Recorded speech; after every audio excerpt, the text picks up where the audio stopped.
पंचायत समितीच्या आरोग्य विभागाच्या वतीनं आज क्षयरोग दिनानिमित्त विविध जनजागृतीपर कार्यक्रमांचं आयोजन करण्यात आलं होतं. आधुनिक जीवाणूशास्त्राचे जनक रॉबर्ट कॉक यांच्या प्रतिमा पूजनानं या कार्यक्रमाची सुरुवात करण्यात आली.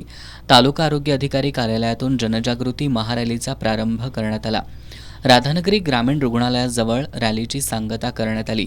या रॅलीत राधानगरी हायस्कूलचे विद्यार्थी, आशा सेविका आणि आरोग्य कर्मचारी जनजागृतीपर फलक घेऊन सहभागी झाले होते.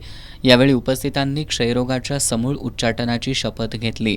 यावेळी वैद्यकीय अधीक्षक डॉक्टर सुनंदा गायकवाड, आरोग्य अधिकारी डॉक्टर आर शेटे यांनी क्षयरोगाच्या समूळ उच्चाटनासाठी करावयाच्या उपाययोजनांची माहिती दिली. विस्तार अधिकारी विजयमाला पाटील, मानसिंग वडर यांनी आरोग्य सेवकांना मार्गदर्शन केलं.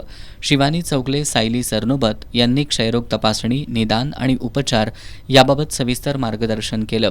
जनजागृतीपर प्रभात फेरीत शालेय विद्यार्थ्यांनी उत्साहानं सहभाग घेतला.